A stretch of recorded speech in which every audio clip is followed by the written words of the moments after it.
Saint چھوڑیں، اگر election التوا کی قرارداد اقوام متحدہ سے بھی منظور کرا لی جائے تب بھی انتخابات وقت پر ہوں گے، یہ کہنا ہے بلاول بھٹو کا۔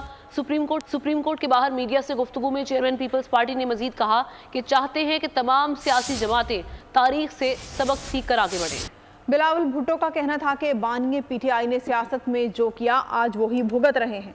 بھٹو ریفرنس کیس پر چیئرمین پی پی کا کہنا تھا کہ یہ ایک موقع ہے جس سے قانون اور تاریخ اپنے مستقبل کو درست کیا جا سکتا ہے۔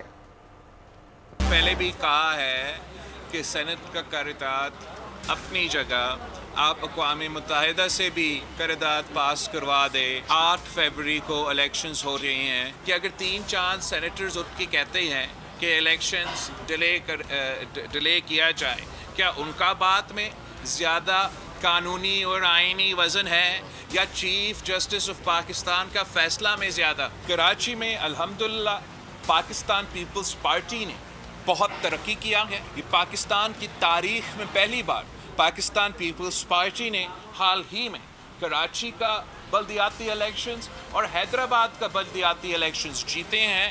دونوں شہروں کا میئرز پاکستان پیپلز پارٹی سے تعلق رکھتے ہیں۔ کافی پرامید ہوں کہ کراچی کے عوام انشاءاللہ تعالی اس بار پاکستان پیپلز پارٹی کو ضرور موقع دیں گے۔ خان صاحب اگر بے گناہ ہیں اس کو جیل میں نہیں ہونا چاہیے، اگر خان صاحب نے کسی جرم کیا ہے تو اس کو جیل میں ہونا چاہیے۔ سب سے پہلے خان صاحب کو توبہ کرنا پڑے گا کہ جو اس نے ایک بار پھر یہ روایت پاکستان کی سیاست میں ڈالا ہے وہ خود مانے اپنا غلطی، تو پھر پاکستان کی سیاست میں شاید اتنا گنجائش ہے کہ ہم آگے جا کے یہ پرانی تقسیم و نفرت کی سیاست کو، ذاتی انا کی سیاست کو دفن کر کے ایک بہتر مستقبل کا بندوبست۔ ایک بار پھر جو شہید ذوالفقار علی بھٹو کا جو ریفرنس کا کیس ہے، انشاءاللہ تعالی ہم سب کی امید ہے کہ آخر اب 12-13 سال بعد اس کیس میں پاکستان کو، پاکستان کے عوام کو، پاکستان پیپلز پارٹی کو انصاف ضرور ملے گا۔ ہم